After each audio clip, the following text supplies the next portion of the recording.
الحمدللہ رب العالمین والصلاة والسلام علی محمد الامین اعوذ باللہ من الشیطان الرجیم بسم اللہ الرحمن الرحیم۔ خواتین و حضرات، ہم سورہ ہجر کی آیت 26-27 سے سورہ کا مطالعہ کر رہے ہیں۔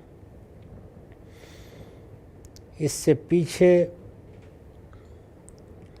جو حقائق واضح کیے گئے ان کی بنیاد پر اب مخاطبین سے یہ کہا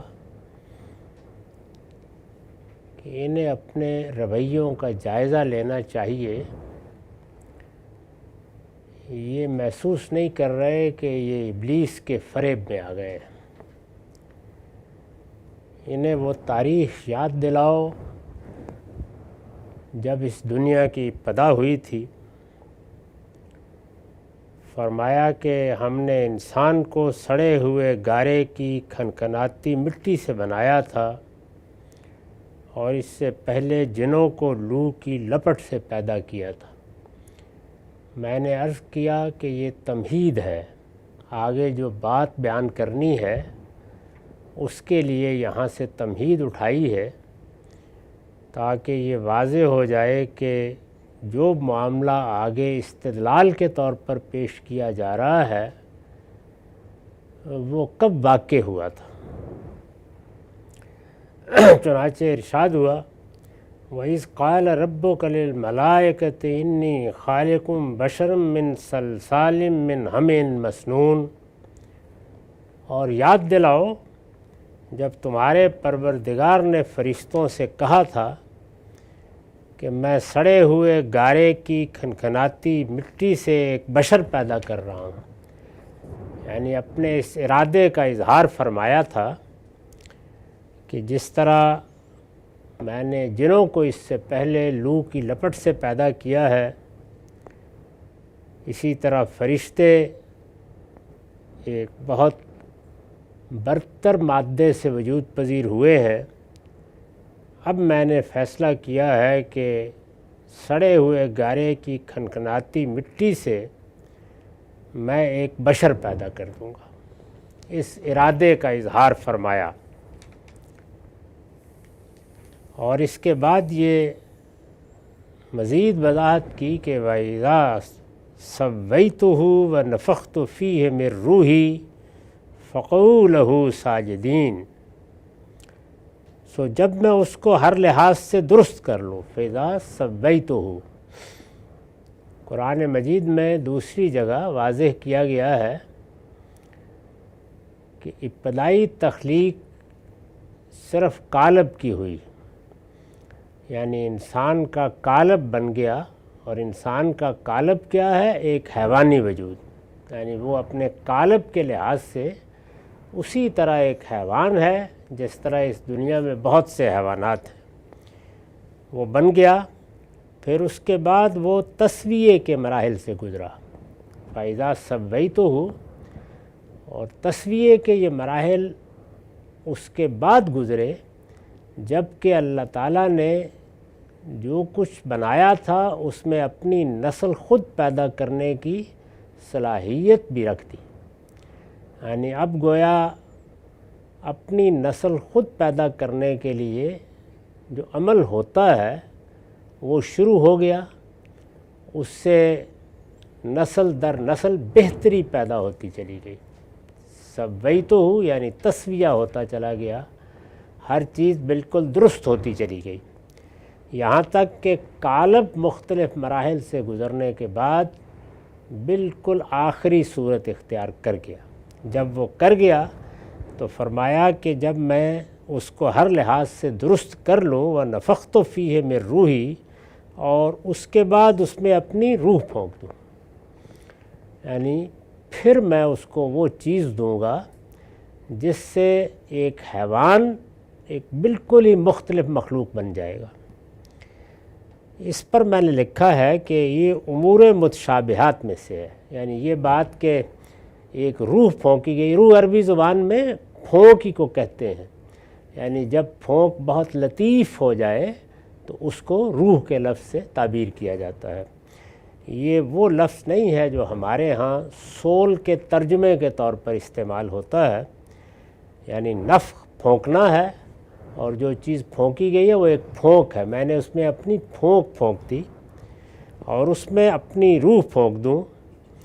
یہ امور متشابہات میں سے ہے جن کی حقیقت اللہ کے سوا کوئی نہیں جانتا، یعنی وہ پھونک کیا ہوتی ہے، وہ کس طرح صادر ہوتی ہے، اور اس کے نتیجے میں کس طرح زندگی اور شعور سب وجود میں آ جاتے ہیں، اس کی حقیقت اللہ کے سوا کوئی نہیں جانتا۔ تاہم اتنی بات واضح ہے، یعنی اتنی بات واضح ہے، لفظوں سے واضح ہے کہ یہی وہ لطیف پھونک ہے۔ جگہ جگہ اس کو واضح کیا ہے کہ یہ لطیف پھونک آئی، یعنی انسان بنا، اس کا قالب بنا، اس کا حیوانی تعلق پیدا ہوا، اس کی نسلیں پیدا ہونا شروع ہو گئیں۔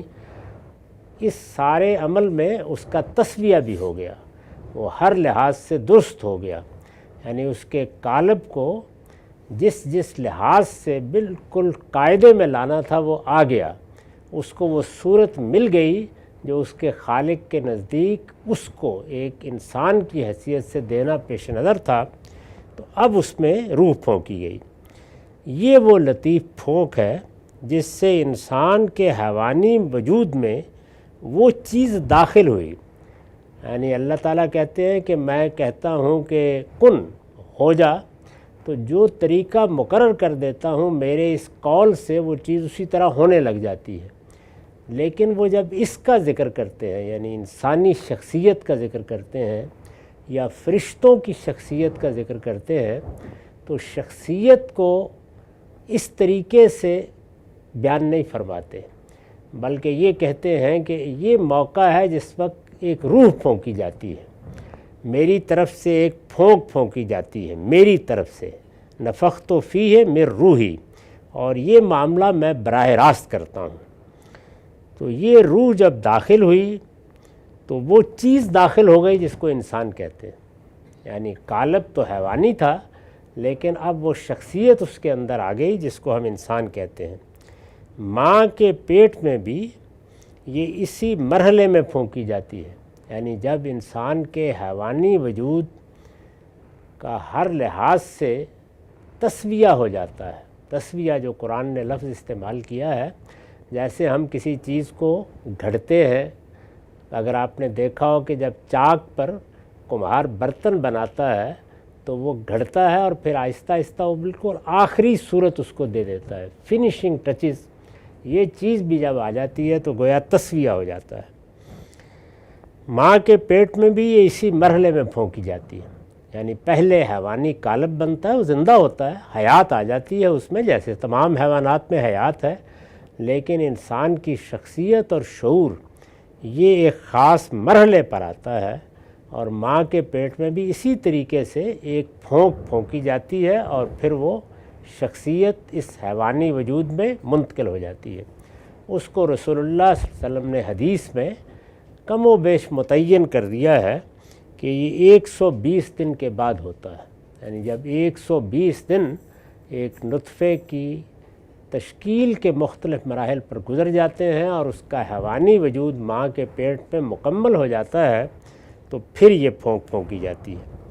اس سے پہلے انسان نہیں ہوتا، وہ زندہ ہوتا ہے، اس کا قالب بن چکا ہوتا ہے، اس کی یہی صورت ہوتی ہے، لیکن وہ انسان نہیں ہوتا، یعنی اپنی شخصیت کے لحاظ سے صرف ایک حیوان ہوتا ہے جو تخلیق کے مختلف مراحل سے گزر کر انسانی شخصیت کے لیے ایک ایسا قالب بن جاتا ہے، یعنی انسان کو جو جسم دینا ہے، جب وہ تسویے کے مراحل سے گزر کر اس قالب کو آخری صورت دے دیتا ہے جو انسان کو ملنا ہے، تو اب اس میں یہ روح پھونک دی جائے، یہ ہوتا ہے۔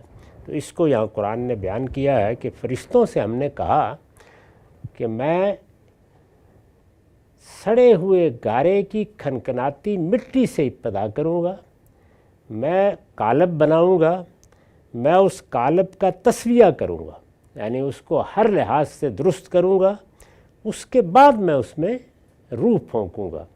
جب میں یہ سب مراحل سے گزر کر وہ شخصیت اس کو دے دوں، یعنی وہ انسان کی حیثیت سے بالکل جیتا جاگتا تمہارے سامنے آ جائے، تو اس وقت فقعوا لہ ساجدین، تم سب اس کے آگے سجدہ ریز ہو جانا۔ یہ اپنے ارادے کا اظہار فرمایا۔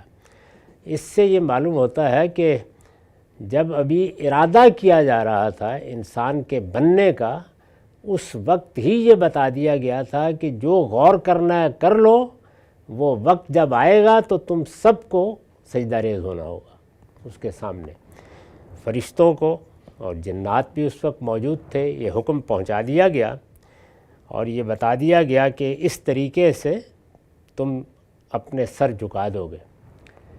یہ حکم کیوں دیا گیا، اس کے بارے میں عرض کر چکا ہوں کہ اصلاً یہ تمام معاملات انسان کی تعلیم و تربیت کے لیے کیے گئے، یعنی انسان کو ایک باشعور مخلوق کی حیثیت سے جس امتحان میں ڈالنا پیش نظر تھا، اس کی تعلیم، اس کی ابتدائی تربیت اس طرح سے ہوئی۔ اور عملی تربیت ہی جب ابھی الفاظ اس طرح ایجاد نہیں ہوئے، زبان اس طرح پختہ نہیں ہوئی، ابلاغ کے ذرائع وہ صورت نہیں اختیار کر چکے جو بعد میں ہوئی، تو اس میں عملی طریقہ یعنی ڈیمانسٹریشن کا طریقہ ہی سب سے اچھا طریقہ ہو سکتا تھا، چنانچہ اللہ تعالیٰ نے یہی اختیار کیا۔ دو چیزوں کو قرآن بیان کر دیتا ہے کہ انسان کے امتحان میں بنیادی حیثیت حاصل ہے۔ ایک انسان کی اپنی شخصیت کے ساتھ وابستہ خودی، اس کی انا، میں ہوں اور میں بڑی چیز ہوں۔ قرآن نے یہاں بتایا ہے کہ یہ بڑی چیز ہونا شعور کا خاصہ ہے، چنانچہ اس کا احساس فرشتوں میں بھی ہے اور اس کا احساس جنات میں بھی ہے، یعنی اپنی خودی کا احساس، اپنی شخصیت کا احساس۔ انسان اسی لحاظ سے ایک بڑی مختلف مخلوق ہے، یعنی وہ اپنے شعور کا بھی شعور رکھتا ہے، تو اس وجہ سے وہ اپنی شخصیت کی تذلیل، اس کی تحقیر، اس کے بارے میں کوئی بری چیز کبھی سننا پسند نہیں کرتا۔ اس کے اندر اپنی شخصیت کے ساتھ محبت بھی ہے، اس کا اعتراف بھی ہے اور اپنے برتر ہونے کا احساس بھی ہے۔ ظاہر ہے باقی مخلوقات کے مقابلے میں انسان بہت برتر ہے، اور اس لحاظ سے اگر دیکھا جائے تو جو زمین پر مرئی مخلوقات ہیں ان کا انسان سے کوئی مقابلہ نہیں ہے، انسان ان سے بہت زیادہ برتری رکھتا ہے۔ اس کا ایک احساس ہے، وہ ہر مخلوق میں ہوتا ہے، یہ جنات میں بھی تھا، فرشتوں میں بھی تھا۔ اللہ تعالیٰ نے جس امتحان میں ڈالا ہے اس میں سب سے اہم چیز یہ ہے کہ انسان اپنی اس خودی کے احساس کے ساتھ ضرور جیے، لیکن اس خودی کو حق کے مقابل میں بت نہیں بن جانا چاہیے۔ یعنی یہ خودی اللہ کے حکم کے مقابل میں، یہ خالق کے مقابل میں، یہ کسی حق کے مقابل میں کوئی حیثیت نہیں رکھتی۔ یہ امتحان ہے، یعنی خودی اپنی ذات سے چاہتی ہے کہ وہ مانی جائے، اس کی عزت کی جائے، اس کو اس کا مقام دیا جائے، اس کی حیثیت کا اعتراف کیا جائے، وہ دوسروں سے برتر رہے۔ تو یہ تفوق یا برتری کی جبلت ہر باشعور شخصیت میں رکھی گئی ہے، وہ انسان کے اندر بھی ہے، وہ جنات میں بھی ہے، فرشتوں میں بھی ہے۔ تو اب اللہ تعالیٰ نے امتحان یہ کیا کہ برتر مخلوق، یعنی سب سے برتر مخلوق جو فرشتے ہیں، ان کو کہا کہ اپنے سے تیسرے درجے میں کمتر مخلوق کے سامنے اپنا سر جھکا دو، اس لیے کہ میں حکم دے رہا ہوں۔ یعنی تمہاری خودی کو اب اس میں رکاوٹ نہیں بننا چاہیے۔ فرشتے اپنی اس برتری کا احساس بھی رکھتے تھے، وہ جو بادشاہی اس دنیا پر رکھتے تھے اس کو بھی سمجھتے تھے۔ وہ اگر آپ سورہ بقرہ کا مکالمہ پڑھیں تو جیسے ہی ان کو یہ بتایا گیا کہ اس طرح کی ایک مخلوق ہوگی، اس کو اللہ تعالیٰ اختیار بھی دے گا اور اقتدار بھی دے دے گا، زمین کی بادشاہی دے دی جائے گی، تو انہوں نے کہا کہ نحن نقدس بحمدک و نقدس لک، یعنی اس دنیا کا نظم نسق ہم بہت خوبی کے ساتھ چلا رہے ہیں، آپ کی تقدیس ہو رہی ہے، حمد ہو رہی ہے، کوئی ادنا فساد نہیں ہے، اور آپ دیکھ رہے ہیں کہ یہ سب معاملات ٹھیک چل رہے ہیں، تو یہ ہمیں ہٹا کے انسان کو اس کا اقتدار دینا، یہ کچھ سمجھ میں نہیں آئی بات۔ بہت ادب سے انہوں نے یہ بات عرض کی ہے، یعنی اعتراض کا اسلوب نہیں اختیار کیا، لیکن بہرحال اپنی بات رکھ دی ہے، اور اس میں صرف اتنا نہیں کہا کہ یہ فساد برپا کرے گا، اپنے بارے میں بھی کہا ہے کہ نحن نسبح بحمدک ونقدس لک، یعنی ہم اپنی ذمہ داریوں کو نہایت شان اور خوبی کے ساتھ اور آپ کی عظمت کا اعتراف کرتے ہوئے ادا کر رہے ہیں۔ کمی کیا ہوئی ہے جس کے بعد اس طرح کی مخلوق پیدا کرنا مقصود ہے؟ یہ انہوں نے کہہ دیا اس موقع پر، لیکن جواب میں یہ کہا گیا کہ جب میں تسویہ کر لوں اور میں اس طرح کی ایک مخلوق بنا لوں اور میں اس کو وہ شخصیت دے دوں جس کو میں روح پھونک کر دوں گا، یعنی وہ شخصیت اپنے بننے کے لحاظ سے ویسی ہے جیسے فرشتے ہیں، اسی لیے دوسری جگہوں پر فرشتوں کو الروح سے تعبیر کیا گیا ہے، وحی کو بھی الروح سے تعبیر کیا گیا ہے۔ تو انسانی شخصیت کے معاملے میں کوئی فرق نہیں ہے، لیکن قالب زمینی ہے اور مٹی سے بنا ہے۔ تو کہا کہ میں جب یہ کر دوں گا تو تم سب سجدہ ریز ہو جانا۔ تو فرمایا کہ یہ ایک امتحان تھا جو لیا گیا، اس کا ہرگز یہ مطلب نہیں تھا کہ کسی کی کوئی برتری کا فیصلہ کیا جا رہا ہے، بلکہ صرف یہ بتانا مقصود تھا کہ اس کائنات کا خالق جب کوئی حکم دیتا ہے تو وہ حق ہے، اور حق کے مقابلے میں کسی کی خودی کی کوئی حیثیت نہیں ہے۔ اس کو مان کر جیو گے تو بالکل صحیح راستہ اختیار کرو گے۔ یہاں قریش کو خطاب کر کے یہ بتایا جا رہا ہے کہ تم اسی ابلیس کے فریب میں آ گئے ہو جس کا اب ذکر ہونے والا ہے، اس لیے آگے کی تفصیل نہیں کی، لیکن بقرہ میں آگے کی تفصیل بھی کی ہے، اور اعراف میں بھی آگے بہت وضاحت کے ساتھ یہ بتایا ہے کہ پھر ایک دوسرا امتحان لیا گیا، اور وہ امتحان یہ تھا، مقصد تعلیم تھی انسان کی، یعنی اس سے انسان کو یہ بتانا مقصود تھا کہ تم سے یہ دو برتر مخلوقات یہاں کھڑی ہیں، ہم ایک حکم دے رہے ہیں جو ان دونوں کی برتری اور تفوق کی جبلت پر جا کر اثر انداز ہوگا، دیکھو کیا کرتے ہیں، ان میں جو رویے سامنے آئیں گے ان میں اب تمہیں اپنا لایا عمل اختیار کرنا ہے۔ تو ایک امتحان یہ ہے، اور دوسرا امتحان جنس سے ہوگا۔ چنانچہ وہ امتحان بھی پھر ایک باغ میں رکھ کر لیا گیا، اور اس میں بھی یہ دیکھا گیا کہ انسان ترغیب پا کر اس کے باوجود کہ اللہ تعالیٰ روک رہے ہیں، کیا جنسی تعلق قائم کر لیتا ہے۔ دنیا میں بھی بالکل یہی امتحان ہے، یعنی اللہ تعالیٰ نے جبلت رکھ دی ہے، اس کے تقاضے رکھ دیے ہیں، وہ جبلت زور بھی کرتی ہے، اور اس کے بعد جب اس کے مواقع بھی گرد و پیش میں بکھرے ہوں تو یہ پابندی لگا دی ہے کہ ایک خاص دائرے سے باہر تم اس کا اظہار نہیں کر سکتے۔ تو دو ہی بڑے امتحان ہیں، اور اگر دنیا کی پوری زندگی کو آپ قاعدے میں لا کر اس امتحان کا جائزہ لیں تو ہے ہی دو ہی چیزوں کا بنیادی طور پر، اسی میں انسان ناکام ہوتا ہے۔ تو فرمایا کہ یہ ہوگا۔ اب یہ کہا کہ فسجد الملائکۃ کلھم اجمعون، جب ہم نے یہ حکم دیا تو فرشتے بغیر کسی تردد کے سجدے میں گر پڑے، یعنی انہوں نے ادنا درجے میں کوئی تردد نہیں کیا، کوئی حیث بحث نہیں کی، جیسے حکم دیا گیا اس کے امتثال میں جھک گئے۔ یہ میں نے بتا دیا ہے کیونکہ اس میں بہت لوگوں نے فلسفے پیدا کر دیے ہیں کہ یہ سجدہ ریز ہو گئے تو یہ گویا انسان کی برتری کا اظہار تھا۔ یہ کم تر مخلوق کے سامنے ایک برتر مخلوق کی انا کا امتحان تھا، وہ کر لیا گیا۔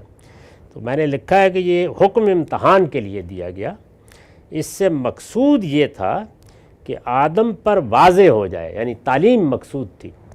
اس سے مقصود یہ تھا کہ آدم پر واضح ہو جائے کہ اصلی سرفرازی، یعنی انسان اپنی برتری کے زوم میں مبتلا ہوتا ہے، تو برتری اصل میں ہے کیا، کہ اصلی سرفرازی نور یا نار سے پیدا ہونے میں نہیں بلکہ اللہ تعالیٰ کی اطاعت اور فرما برداری میں۔ یعنی اگر تم حقیقی معنی میں سرفرازی چاہتے ہو تو اللہ تعالیٰ کے ساتھ اپنے تعلق کو درست رکھو، وہ تمہارا خالق ہے، تم زمین پر عبد بنا کر بندے کی حیثیت سے پیدا کیے گئے ہو۔ چنانچہ دیکھیے بالکل یہی بات ہے جو پھر سورہ حجرات میں انسانوں کو ان کے احوال پر توجہ دلا کے کہی ہے، جب یہ کہا کہ دوسرے انسانوں کے بارے میں تمہارا رویہ برتری کا نہیں ہونا چاہیے، تکبر کا نہیں ہونا چاہیے، پھر ایک ایک چیز کو گنوایا، طنز کرنا، تعریض کرنا، مذاق اڑانا، غیبت کرنا، تجسس کرنا، عیوب ڈھونڈنا، یہ سب چیزیں اصل میں تمہارے باطنی تکبر کی علامت ہوتی ہیں، ان سے باز آ جاؤ اور یہ کبھی خیال نہ کرو کہ تم کسی بڑے قبیلے کو ہو اور تمہارا یہ مقام ہے اور تمہاری یہ حیثیت ہے. یہ ساری بات سورہ حجرات میں کر کے ایک ایک چیز کو گنوا کر آخر میں کیا کہا؟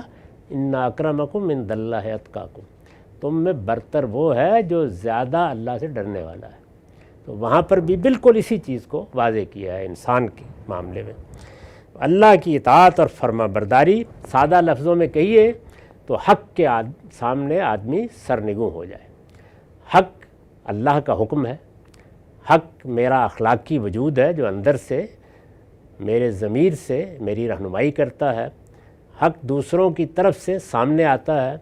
چنانچہ تمام حرمتوں اور بنیادی حقوق جس کو جدید اصطلاح میں کہا جاتا ہے، اسلام میں اس کی بنیاد ایک سادہ بیان پر رکھی گئی ہے کہ ہر انسان کی جان، مال اور آبرو کو حرمت حاصل ہے الا بالحق، سوائے اس کے کہ کوئی حق اس کی جان یا مال یا آبرو پر عائد ہو جائے.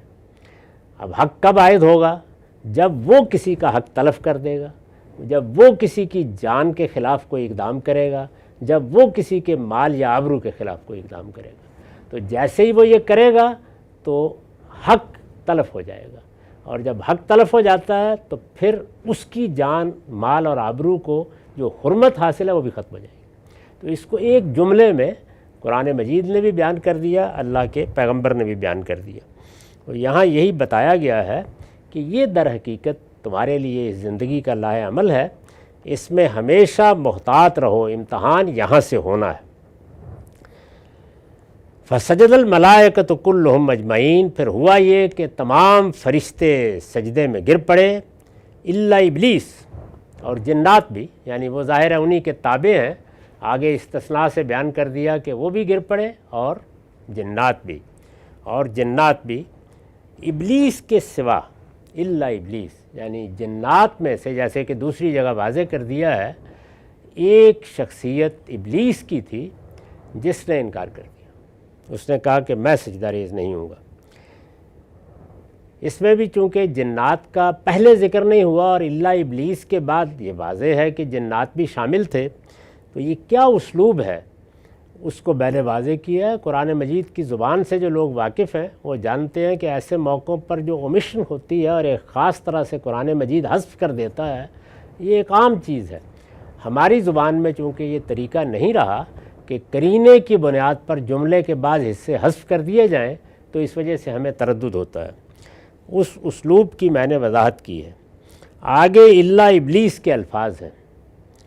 قرآن میں صراحت ہے کہ ابلیس جنات میں سے تھا، یعنی دوسری جگہ واضح کر دیا ہے کہ ابلیس فرشتہ نہیں تھا، وہ جنات میں سے تھا.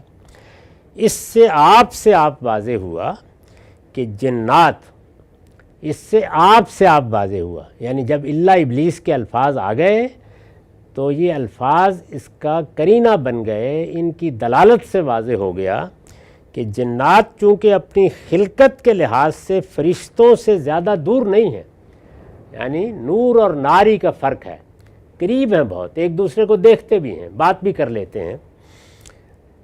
جنات چونکہ اپنی خلقت کے لحاظ سے فرشتوں سے زیادہ دور نہیں ہیں، اس لیے انہیں یعنی فرشتوں کو جب سجدے کا حکم دیا گیا تو علی سبیل تغلیب جنات بھی اس حکم میں شامل تھے.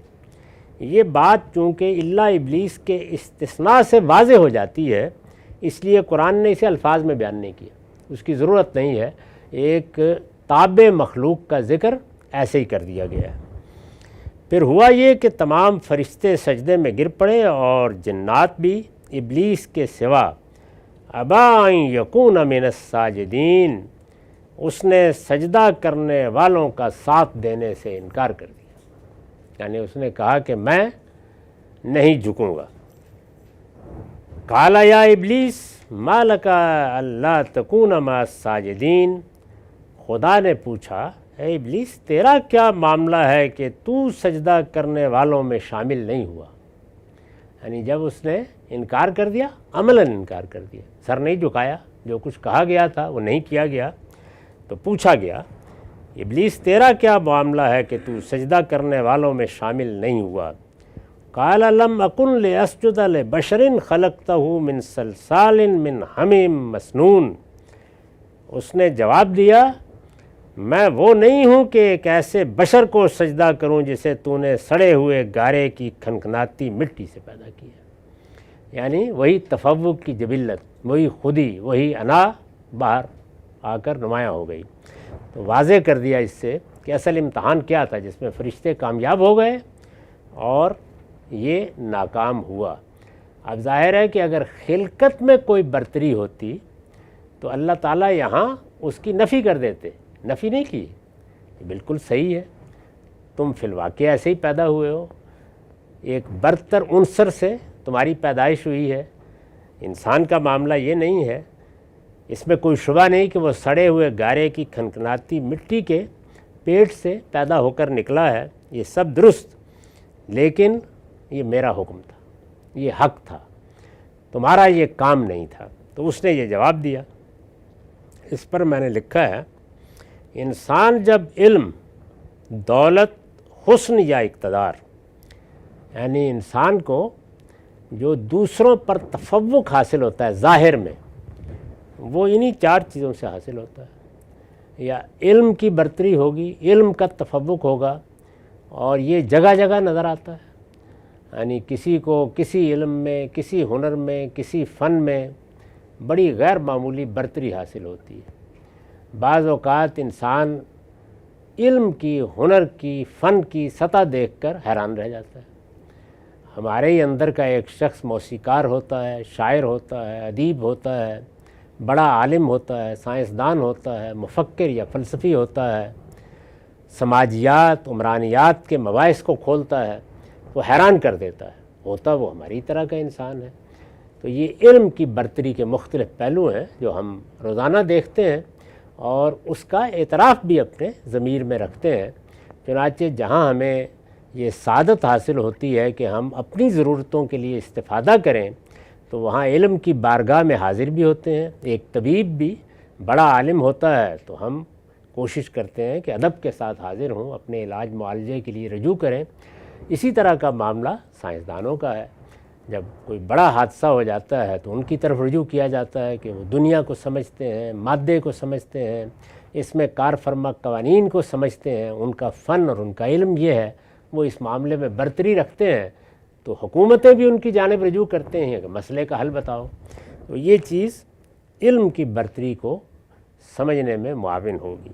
دولت، یعنی اللہ تعالیٰ نے اس دنیا میں انسانوں کو جو سامان زندگی دیا ہے، وہ سامان زندگی جو راحت، آرام، آسائش اور دوسری بہت سی سہولتوں کا ذریعہ بنتا ہے، وہ کیا ہے؟ وہ دولت ہے۔ اس میں بھی بہت تفاوت ہوتا ہے، یعنی دنیا میں اگر دیکھیے تو دولت اپنی آخری صورت میں نمایاں ہوتی ہے تو وہ کس درجے میں چلی جاتی ہے۔ بعض اوقات جو دنیا میں بڑے بڑے لوگ ہیں، قرآن نے پرانے زمانے کے ایک بڑے دولت مند کا نقشہ کھینچا ہے، یہ جو بنی اسرائیل میں قارون تھا، تو ذرا دیکھیے کہ کیسے کھینچا ہے، یعنی اونٹوں پر اس کے خزانوں کی کنجیاں لادی جاتی تھی، یہ صورتحال تھی۔ تو اس طرح اللہ تعالیٰ جب دولت دیتا ہے تو وہ بھی بے پناہ دے دیتا ہے، اور پھر دولت میں رشتہ داروں میں، اعزاء اقربا میں، دوست احباب میں بہت تفاوت ہوتا ہے، تو اس میں برتری ہوتی ہے۔ علم اور دولت، حسن، یعنی انسان خود اللہ تعالیٰ کی تخلیق کا شاہکار ہے اور ہر انسان کو بڑی عمدہ شکل و صورت دی ہے۔ باقی حیوانات کے مقابلے میں انسان اپنے قالب میں بھی بڑا امتیاز رکھتا ہے اور بڑی خوبیاں رکھتا ہے، لیکن پھر انسانوں اور انسانوں کے درمیان حسن و جمال کے لحاظ سے بھی مردانہ وجاہت ہو، زنانہ حسن ہو، بہت فرق رکھا گیا ہے، اور یہ فرق بالکل نمایاں ہوتا ہے، اور بہت سی جگہوں پر انسان کی آنکھوں کو خیرہ کر دیتا ہے، حسن کے ایسے مظاہر سامنے آ جاتے ہیں۔ یا اقتدار، یعنی انسان کو اس دنیا میں وہ قوت حاصل ہو جاتی ہے کہ وہ دوسروں پر اپنا حکم چلاتا ہے، ایک خاص دائرے میں حاصل ہو جاتی ہے۔ خاندانوں میں آپ نے دیکھا ہوگا بعض ایسے لوگ ہوتے ہیں، اسی خاندان میں ہوں گے، لیکن ایسی وجاہت ان کو حاصل ہوتی ہے کہ سب ان کی بات سننے کے لیے مجبور ہو جاتے ہیں۔ اس کو درجہ بدرجہ اوپر تک لے جائیے، اور پھر قوموں کا اقتدار، اور پھر ریاست کا اقتدار، اور یہ سب چیزیں۔ تو اس میں بھی اللہ تعالیٰ نے بڑا فرق رکھا ہے. ہر ایک کو تو اٹھا کر وہ تخت شاہی پر نہیں بٹھا دیتا، ہر ایک اسکندر نہیں ہو جاتا اور ہر ایک اورنگزیب نہیں ہو جاتا. اقتدار میں بھی فرق ہے. تو چنانچہ یہ 4 ہی چیزیں ہیں بنیادی طور پر جن میں انسانوں کا باہمی تفوق نمایاں ہوتا ہے. انسان جب علم، دولت، حسن یا اقتدار، اب یہ تفاوت یعنی وہاں کیا تھا کہ ایک مخلوق بہت ہی لطیف عنصر سے پیدا کی گئی ہے، فرشتے، اور بڑی غیر معمولی صلاحیتیں اسے دے دی گئی ہیں، نہایت برتر، ملائے اعلیٰ تک رسائی ہے ان کی. دوسرے جنات، ان کی فرشتوں تک رسائی ہے، اور وہ بھی ایک غیر مرئی مخلوق ہیں، تمثل کی صلاحیت رکھتے ہیں، جو صورت چاہیں اختیار کر لیں، ان کو بھی ایک بڑا مقام حاصل ہے. اور اس کے بعد انسان، تو یہ سب وہاں تفاوت رکھا اور پھر انسانوں کو بنا کر ان کے اندر یہ فرق رکھ دیا. اور اس فرق میں اب انسان کا امتحان ہونا ہے، یعنی علم پا کر انسان متکبر نہ ہو، دولت میں آخری جگہ پر پہنچ کر بھی اس کا سر جھکا رہے، حسن اللہ تعالیٰ فراواں عطا کر دے تب بھی وہ دوسروں پر کوئی تمسخر کا طریقہ اختیار نہ کرے اور ان کی عزت میں کوئی فرق نہ آنے دے. تو انسان جب اپنے آپ کو ان سب معاملات میں دوسروں سے برتر دیکھتا ہے تو ابلیس کا، یعنی شیطان نے جو استدلال کیا، ابلیس کا یہی استدلال ہے کہ میں یہ برتری رکھتا ہوں، مجھے تو نے کس چیز سے پیدا کیا تو جانتا ہے. یہی استدلال ہے جو اسے حق کے مقابلے میں اکڑنے پر آمادہ کرتا ہے. اپنی خلقت کے لحاظ سے فرشتے جنات سے بھی برتر تھے، مگر انہوں نے یہ احمقانہ استدلال نہیں کیا، بلکہ سجدے کے حکم کو خدا کا امتحان سمجھا اور بغیر کسی تردد کے امتثال امر کے لیے تیار ہو گئے. یعنی یہ پہلو ہے جس کو اس واقعے سے اللہ تعالیٰ نے نمایاں کیا اور امتحان کا ذریعہ بنایا. ہمارا وقت ختم ہو گیا. اقول قولی ھذا واستغفر اللہ لی.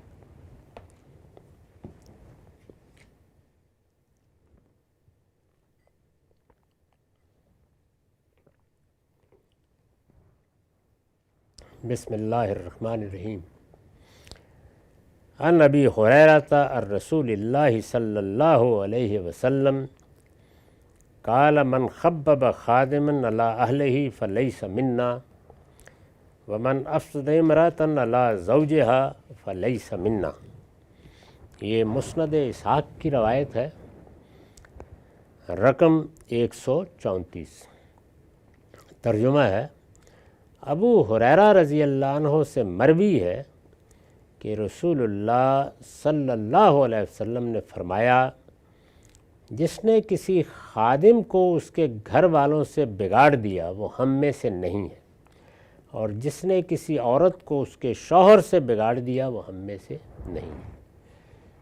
یہ ہم میں سے نہیں ہے ان روایتوں میں اکثر جگہ پر آپ دیکھیں گے.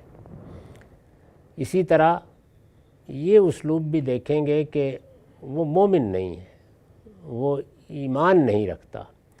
یہ ایمان کی حقیقت، اسلام کی حقیقت کی طرف توجہ دنیا میں وہ اپنے اقرار کے لحاظ سے مومن ہے، مسلم ہے، مانا جائے گا، اس کے حقوق بھی قائم ہیں، لیکن اللہ تعالیٰ کے ہاں تو یہ دنیوی حیثیت زیر بحث نہیں ہے. نام تو بہت سے لوگ ہیں جو اپنا محمد رکھ لیتے ہیں، اس سے آدمی اپنی حقیقت میں تو محمد نہیں ہو جاتا. تو ایک بندہ مومن کے اندر جو شخصیت ہے وہ اللہ تعالیٰ کے ہاں پیش ہوگی. وہ شخصیت کیا ایمان رکھتی ہے، کیا وہ اسلام کو اپنائے ہوئے ہے، اس کے تقاضوں کو پورا کر رہی ہے. آخرت میں یہ چیز سامنے آئے گی، یعنی وہ اندر کا اسلام، اندر کا ایمان.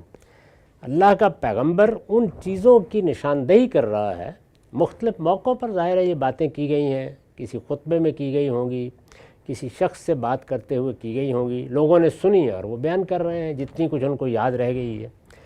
تو اس میں بار بار یہ توجہ دلائی جا رہی ہے کہ اگر تم نے ایمان قبول کیا ہے یا اسلام میں داخل ہوئے ہو تو یہ محض ایک کمیونٹی میں اپنا نام لکھوانے کا کام نہیں ہے. اس کے کچھ تقاضے ہیں وہ تمہیں پورے کرنے چاہیے. اگر تم نے یہ تقاضے پورے نہیں کیے تو تم ہم میں سے نہیں ہو. یعنی اپنے باطن کو دیکھو. جیسے فرمایا نا کہ مسلمان تو وہ ہوتا ہے کہ من سلم المسلمون فی من لسانہ و یدہ، اس کے ہاتھ اور اس کی زبان سے دوسرے لوگ محفوظ رہیں۔ تو اب اگر آدمی کے ہاتھ بھی دراز ہونے سے باز نہیں رہتے اور زبان بھی گزبر باہری رہتی ہے دوسروں کے خلاف، تو پھر وہ سمجھے کہ وہ حقیقت ایمان سے محروم ہے، یعنی وہ جو اصل ایمان ہے وہ اس کو حاصل نہیں ہوا۔ تو اس کو وہ ہم میں سے نہیں ہے کہ الفاظ میں رسول اللہ ادا کرتے ہیں۔ تو یہاں دو باتیں فرمائیں، خادم کو اس کے گھر والوں سے بگاڑ دیا اور عورت کو اس کے شوہر سے بگاڑ دیا۔ اس کی شرح میں نے لکھا ہے، اس لیے کہ گھر اور خاندان ہی تمدن کی بنیاد ہے۔ جو شخص اس کی بربادی کے درپے ہوتا ہے وہ در حقیقت اس دنیا کے لیے خدا کی اسکیم کے خلاف بغاوت کا ارتکاب کرتا ہے، جو کسی مسلمان سے متصور نہیں ہے۔ اللہ تعالیٰ نے اس دنیا کا نظم اس طرح قائم کیا ہے کہ اس میں زیر دست بھی ہیں اور بالاتر بھی ہیں، ادارے اسی سے بنتے ہیں، نظم اسی سے چلتا ہے۔ یعنی یہ ہو نہیں سکتا کہ تمام انسان جو خلقت کے لحاظ سے برابر ہے وہ معاملے کے لحاظ سے برابر رکھے جائیں۔ اگر کوئی ادارہ آپ بنائیں گے تو اس میں بھی کسی کو اس کا سربراہ مقرر کریں گے، ذمہ داریوں میں تفاوت پیدا کریں گے، لوگوں کی صلاحیت کے لحاظ سے کوئی کام لینے والا ہوگا اور کوئی کام کرنے والا ہوگا، یہ ہر جگہ پیدا ہو جاتا ہے۔ اسی طرح کا وہ معاملہ ہوتا ہے جب ہم گھر بناتے ہیں، یعنی ایک مرد اور عورت یہ فیصلہ کرتے ہیں کہ وہ اللہ کی اسکیم کا حصہ بننے والے ہیں، نہ کریں، اللہ تعالیٰ نے کوئی لازم نہیں کر دیا، آزاد رہیں، لیکن وہ فیصلہ کرتے ہیں۔ یہ فیصلہ کس لیے کیا جاتا ہے؟ اولاد کے لیے، یعنی اگلی نسل کو اب ہماری آغوش میں پرورش پانی ہے۔ تو یہ فیصلہ دو لوگوں کے برابر کی سطح پر چلنے کا فیصلہ نہیں ہے، ایک ادارہ بنانے کا فیصلہ ہے۔ اس ادارے میں ذمہ داری یکساں نہیں رکھی گئی بلکہ تقسیم کر دی گئی ہے۔ عورت پر معاش کی اخراجات پورے کرنے کی ذمہ داری نہیں ڈالی گئی۔ اللہ تعالیٰ نے جو قاعدہ بنایا ہے اس میں وہ کھائے کمائے جو جی چاہے کرے، لیکن ذمہ داری اس پر نہیں ہے۔ وہ جس وقت جب چاہے ہر کام کو چھوڑ کر اطمینان کے ساتھ گھر میں بیٹھ جائے، کتاب کھولے اور کرسی پر بیٹھ کر پڑھنا شروع کر دے۔ ہمارے دین میں نہ شوہر اس کو یہ کہہ سکتا ہے کہ جاؤ جا کر کماؤ، نہ وہ خدا کے سامنے جواب دے۔ اس کا یہ کام ایک واجب ذمہ داری کی حیثیت سے نہیں، یہ ذمہ داری اس پر نہیں ڈالی گئی۔ جب یہ ذمہ داری مرد پر ڈالی گئی ہے تو اس کے لازمی نتیجے کے طور پر اس کو گھر کا سربراہ بنایا گیا ہے کہ وہ اصل میں اب آخری فیصلہ کن اتھارٹی ہوگا۔ آخری فیصلہ کن اتھارٹی کا مطلب کیا ہوتا ہے؟ ہم نے جو طریقہ اختیار کیا ہے جہاں زیادہ لوگ ہوتے ہیں تو شورا کی بنیاد پر فیصلہ کر لیتے ہیں۔ تو اس میں کیا طریقہ ہے؟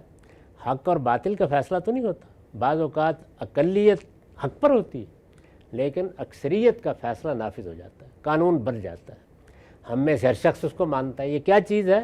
یہ فصل نزاع ہے، یعنی جہاں ایک جھگڑا ہونے کا امکان تھا اس کو دور کرنے کا ایک طریقہ اللہ تعالیٰ نے بتا دیا۔ اسی طرح سے گھر میں مشورہ کیا جائے گا، رائے لی جائے گی، کسی کو برتری کا احساس نہیں دلانا چاہیے۔ تکبر ایک بڑی ہی قابل مذمت چیز ہے۔ معاشرت ہمیشہ معروف کی ہونی چاہیے، دوسرے کی بات سننی چاہیے، رائے لینی چاہیے، لیکن وہ وقت آ جاتے ہیں کہ جہاں اس خاندان یا ادارے کے لیے پھر کوئی آخری فیصلہ کرنا پڑ جاتا ہے۔ وہ فیصلہ جب کرنا پڑ جاتا ہے تو عورتوں سے تقاضا کیا گیا ہے کہ اس وقت پھر وہ شوہر کا فیصلہ مان لیں۔ بس یہی وہ اصل میں چیز ہے جس کو سربراہی سے تعبیر کیا گیا ہے۔ یہ فصل نزاع ہے، اس کا یہ مطلب نہیں کہ شوہر کا فیصلہ حق ہوگا، غلط ہو سکتا ہے۔ اور اس کو بھی بہت تاکید کی گئی ہے کہ عاشرہن بالمعروف، عورتوں کے ساتھ معاملات حسن سلوک سے کرو، محبت سے کرو، مشورے سے کرو، رائے لو، ہر چیز کے بارے میں سمجھو، سمجھاؤ، گفتگو کرو، بحث کرو، لیکن کوئی وقت آ جائے، اور یہ نہیں کہ یہ کام روز کرنا چاہیے، تو یہ ہے اس میں ظاہر ہے کہ ایک درجے میں یہ احساس پیدا ہوتا ہے کہ میں نیچے ہوں۔ یہ احساس ہے جس کو گرد و پیش کا ماحول بعض اوقات بھڑکا دیتا ہے۔ اور یہ جو ہمارے ہاں بعض ازم پیدا ہوتے ہیں، ازم جب پیدا ہوگا، یہ بات لکھ کر رکھ لیجئے، انتہا پسندی کو جنم دے گا۔ وہ کمیونزم ہو، فاشزم ہو، سیکولرزم ہو، کوئی ازم ہو، اسی طرح فیمنزم ہے، تو وہ ایک خاص طرح کا ذہن پیدا کرتا ہے جس کے نتیجے میں آدمی کے اندر ایک بغاوت کا عنصر پیدا ہوتا ہے۔ یہ گرد و پیش کا ماحول کر رہا ہے۔ یہ ہے کسی عورت کو اس کے شوہر سے بگاڑنا۔ چھوٹے پیمانے پر یہ خاندانوں میں ہوتا ہے، یہ عورتیں کرتی ہیں، یہ قصے سنانے والے کرتے ہیں، اور اس طرح سے وہ جو ایک موافقت پیدا کرنے کا جذبہ ہوتا ہے اس کو ختم کرنا شروع کر دیتے ہیں۔ ایسا ہی معاملہ بعض اوقات خدام کے ساتھ ہو جاتا ہے، یعنی آقا ہے، خادم ہے آپ کا، ہو جاتی ہے کسی موقع کے اوپر ذرا زور کی بات کر دی۔ ہمارے پیغمبر نے تعلیم یہ دی، یعنی اس حد تک تعلیم دی کہ تم نے اگر کوئی زیادتی کی بات کر دی ہے تو اللہ جہنم میں ڈال دے گا، قصاص تک کا حق دے دیا۔ لیکن اس سب کے باوجود نظم چلانے کے لیے، جیسے آپ ایک ادارے کے سربراہ ہیں تو آپ کو ہو سکتا ہے کسی موقع پر اپنے ملازمین کو ڈانٹنا بھی پڑ جائے یا توجہ بھی دلانی پڑ جائے، اس میں عزت نفس کا خیال رکھنا، ہر چیز کو ملحوظ رکھنا وہ اپنی جگہ۔ لیکن کوئی اگر فرض کیجئے بات ہو گئی تو بجائے اس کے کہ چھوٹوں کو سمجھایا جائے کہ وہ اس صورتحال کو سمجھ کر بربادی کا فیصلہ نہ کریں، بھڑکانے کا کام کیا جاتا ہے۔ اس کو خدام کے بارے میں بیان کیا، تو یہ چیز آپ پھر باقی چیزوں پر بھی پھیلا لیں۔ اس وقت میں عرض نہیں کرتا، یہی کام انقلابی لیڈر لوگوں کے ساتھ کرتے اور ریاست کا نظم و نسق برباد کرتے ہیں۔ تو یہ جہاں پر بھی یہ کام ہوں گے، فرمایا وہ ہم میں سے نہیں۔ وآخر دعوانا الحمدللہ۔ 10 منٹ کا وقفہ ہے، اب سوالوں کی نشست ہے۔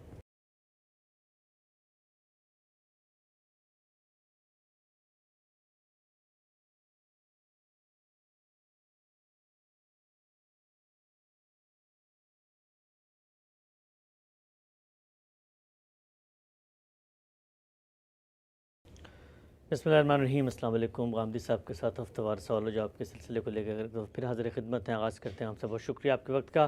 آپ کی کتابوں کے تعارف کے سلسلے میں ہم نے گفتگو کا آغاز کیا تھا، اس سلسلہ گفتگو کی 6ٹھی نشست ہے۔ غام صاحب، کم و بیش ساری کتابیں زیر بحث آ چکی۔ میں نے گزشتہ نشست کے خاتمے پر بھی عرض کیا تھا کہ لوگوں کے لیے بات شاید بڑی تعجب کی بات ہو کہ غامدی صاحب ایک شاعر بھی ہیں اور آپ کا ایک شعری مجموعہ بھی ہے، خیال و خامہ کے نام سے یہ چھپتا ہے، آن لائن بھی موجود ہے۔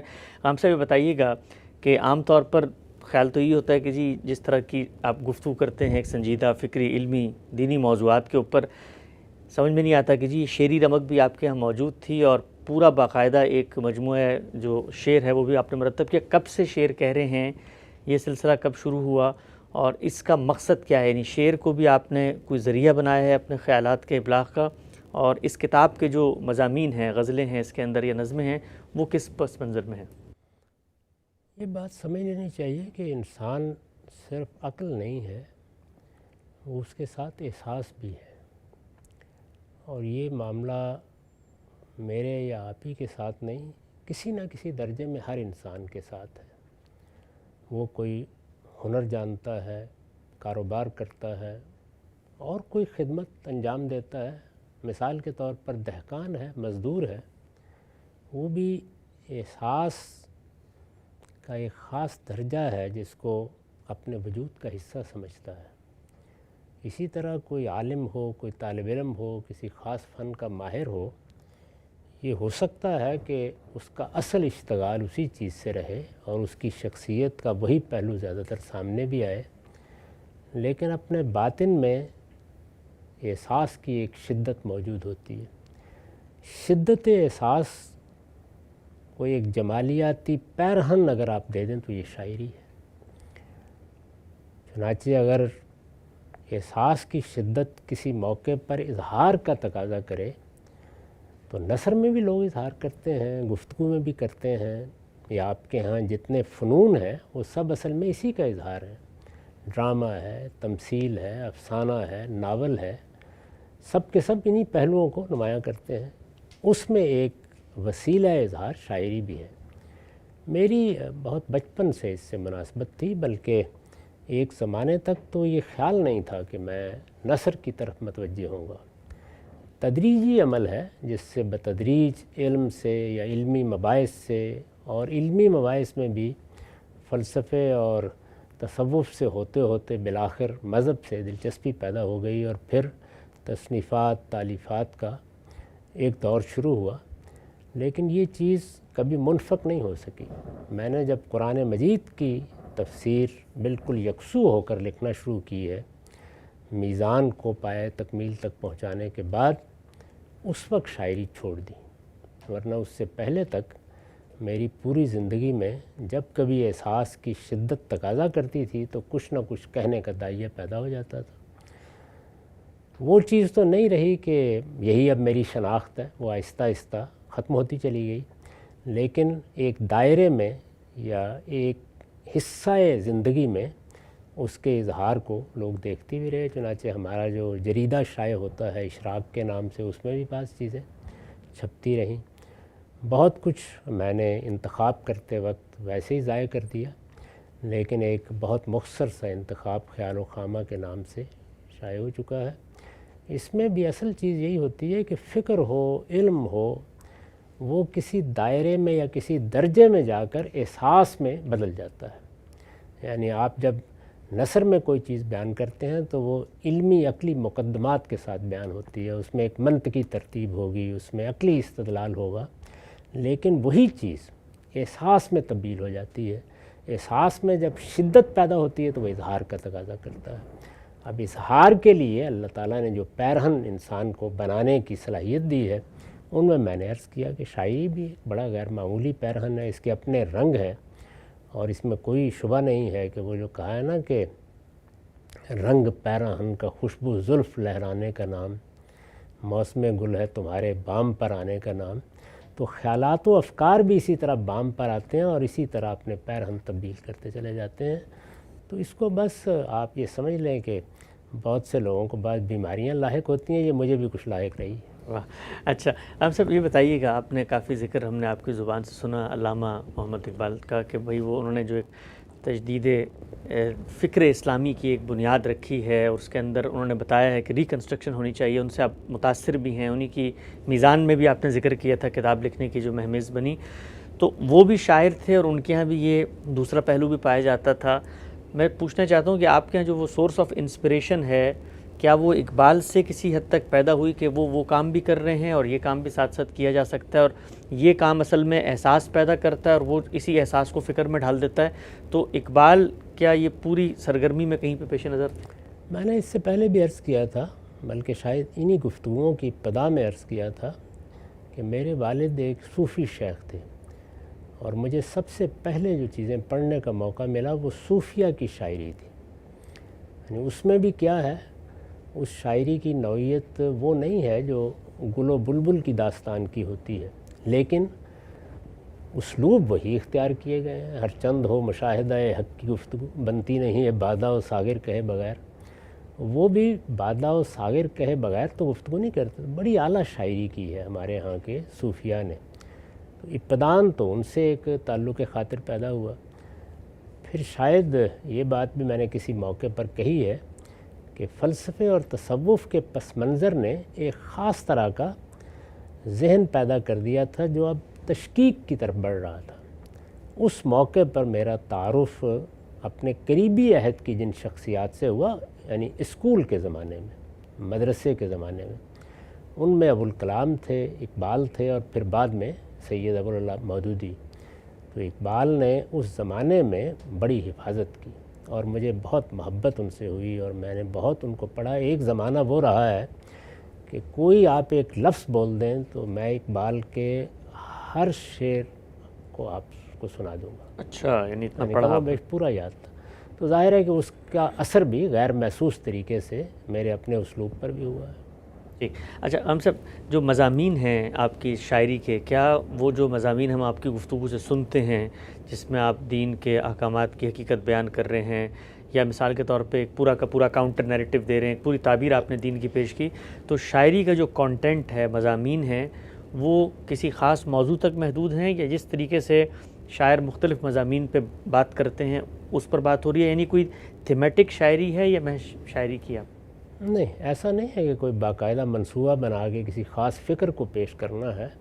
یہ مجھ پر واضح ہو گیا تھا کہ فکر کو پیش کرنے کے لیے نثر ہی صحیح چیز ہے، اسی میں پیش کرنا چاہیے، ورنہ بڑی غلط فہمیوں کا باعث بن جاتی ہے. اسی لیے میں نے ابتدا میں عرض کر دیا کہ ہر فکر، ہر علم، ہر فن، ہر فن و ہنر اور ہر سرگرمی اپنے ساتھ احساس کا ایک پہلو رکھتی ہے.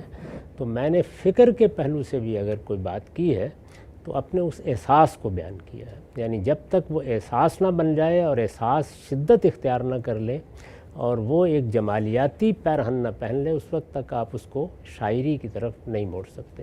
تو وہی طریقہ اختیار کیا گیا. تو وہاں اس طرح کی چیزیں تلاش نہیں کرنی چاہیے. اچھا، اردو شاعری کا ہم سب یہ مجموعہ ہے.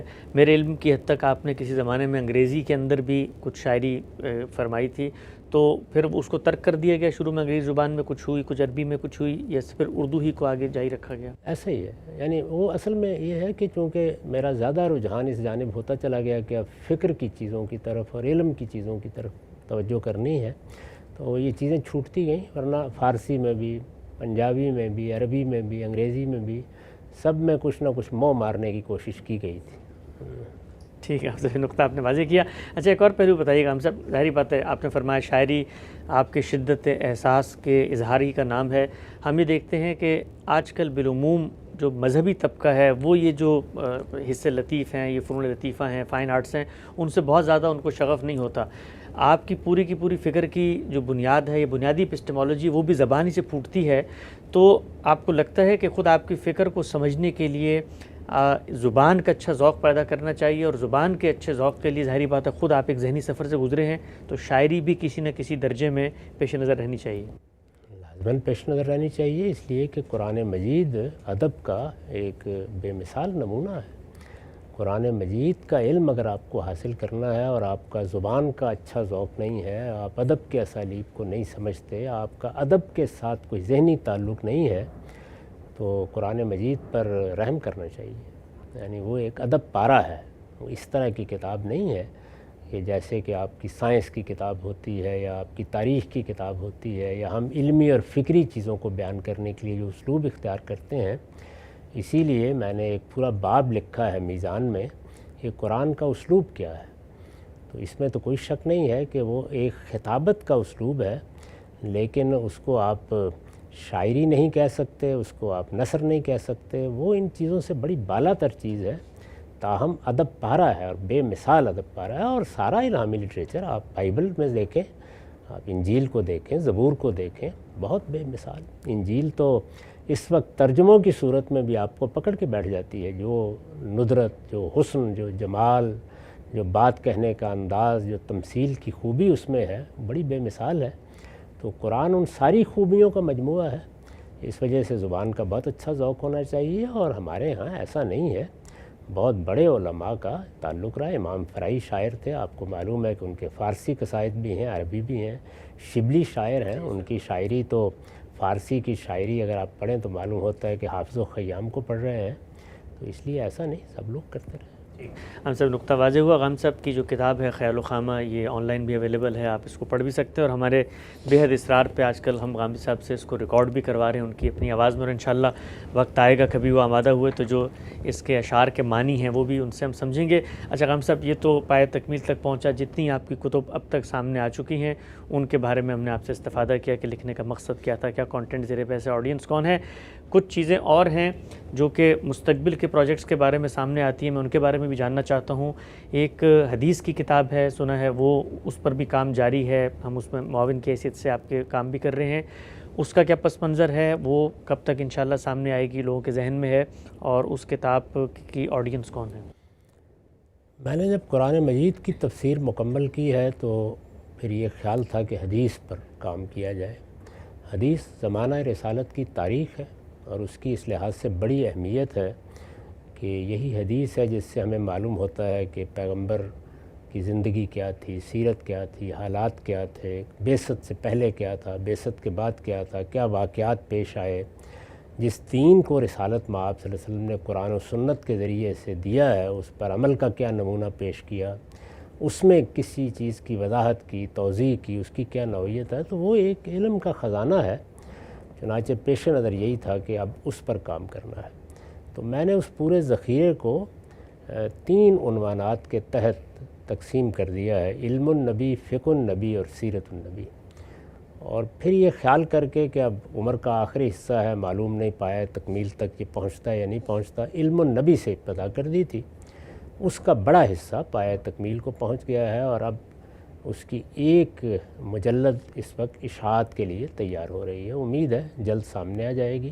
اب تک جتنا کام ہوا ہے ہم نے کوشش کی ہے کہ اس کو ایک اچھی ترتیب کے ساتھ اس میں پیش کر دیں، تاہم اس کی اصل ترتیب اس وقت سامنے آئے گی جب کام پورا ہو جائے گا، اور پوری کتاب کو اندازہ ہے کہ کوئی 5 مجلدات میں جیسے کہ البیان ہے، وہ بھی اگر پایا تکمیل کو پہنچتی ہے تو اس میں کوئی 2-3 جلدیں علم النبی کی ہوں گی، کچھ فقہ النبی کی ہوں گی، اور سیرت النبی کی شاید 1 جلد ہوگی، کیونکہ روایات میں جتنی سیرت النبی بیان ہوئی ہے اس سے بمشکل ایک مجلد ہی کا مواد نکلے گا۔ یہ پیش نظر ہے، تو وہ تیار ہو رہی ہے، انشاءاللہ جیسے ہی تیار ہوگی تو لوگوں کے لیے بھی پیش کر دی جائے گی۔ اس سے لوگوں کو اندازہ ہو جائے گا کہ حدیث کو ہم کس طرح دیکھتے ہیں، کس زاویے سے پرکھتے ہیں۔ اس وقت میں جو حدیث پڑھاتا ہوں قرآن مجید کے بعد، وہ اسی میں سے پڑھاتا ہوں۔ ٹھیک ہے، ہم سے نقطہ آپ نے واضح کیا۔ آخری چیز غام صاحب، ہم نے آپ سے گفتگو کا آغاز کیا تھا 23 اعتراضات سیریز میں، اس پر بھی کتابیں لکھنے کا آغاز ہوا۔ ان کتابوں کی کیا نوعیت ہے؟ اس پہ لکھا ہوتا ہے جاوید احمد غامدی کا موقف۔ اب تک مختلف موضوعات پر یہ کتابیں مکمل ہو چکی ہیں، انشاءاللہ جلد اشاعت کے بعد آپ لوگوں کے ہاتھوں میں بھی ہوں گی۔ یہ کتابیں کب لکھنے کا آغاز ہوا؟ اس کا مقصد کیا تھا؟ کون اس کو لکھ رہا ہے اور آپ کا اس میں کیا رول ہے؟ اس میں نے بالکل وہی طریقہ اختیار کیا جو استاد امام نے اپنے آخری زمانے میں اختیار کیا تھا، یعنی گفتگویں تو آپ نے شروع کی تھیں، اور یہ منصوبہ بھی آپ ہی کے ذہن سے نکلا تھا، لیکن اس کے بعد پھر جب اندازہ ہوا کہ اس لحاظ سے یہ بہت مفید رہا کہ میں نے اپنا جو فکر پیش کیا ہے اس میں کوئی چیز اجمال سے کہی گئی ہے، کوئی 10 جملوں میں بیان ہوئی ہے، کسی میں نتیجہ بیان ہو گیا ہے، تو یہ ضروری ہے کہ اس کا سارا استدلال ایک ایک چیز کا تجزیہ کر کے تحلیل کر کے سامنے رکھ دیا جائے۔ تو 23 اعتراضات کی سیریز میں ہم نے یہی سلسلہ شروع کیا۔ اس میں اب 23 موضوعات ہیں، ان کو اگر آپ تحریر کی صورت دیں تو 23 ہی کتابیں بن جائیں گی۔ یہ صورتحال ہے۔ میں اگر اس کو خود لکھنا شروع کروں تو ایک عمر چاہیے، تو میں نے اپنے تلامذہ میں سے جو سب سے اچھی زبان لکھتے ہیں، اچھا تجزیہ کرتے ہیں اور بہت عمدہ طریقے سے میرے اپنے فکر کو سمجھتے ہیں، سید منظور الحسن صاحب کا انتخاب کیا۔ اس وقت جو ہمارا اردو رسالہ نکلتا ہے اشراق کے نام سے، اس کے پاکستان کے ایڈیشن کے مدیر بھی وہی ہیں، تو انہوں نے اس پروجیکٹ کو قبول کر لیا۔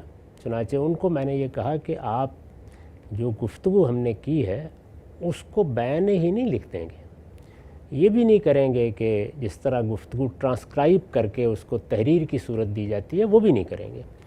یہ مواد ہے پورا کا پورا، اس کو آپ سامنے رکھیں اور اس پورے مواد کو جس طرح آپ خود ایک تصنیف کر رہے ہیں اس طریقے سے ایک باقاعدہ کتاب میں تبدیل کر دیں۔ اس سے پیش نظر یہ تھا کہ علمی طور پر ایک کتاب جس طرح کی لکھی جاتی ہے، یا جس طرح میں اگر خود لکھتا تو اس کو ترتیب دیتا، اسی طرح یہ بھی لکھی جائے۔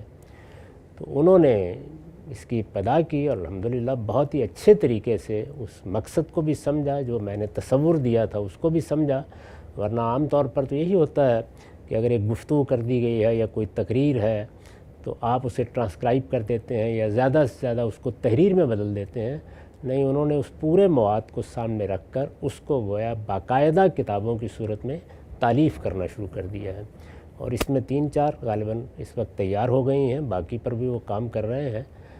اللہ تعالیٰ نے ان کو یہ صلاحیت دی ہے کہ وہ زود نویس ہیں، جلد لکھ لیتے ہیں، تو مجھے امید ہے کہ وہ اس کو بھی مکمل کر دیں گے، اور ہو سکتا ہے کہ اللہ توفیق دے تو 23 کی 23 کتابیں مکمل کر دیں۔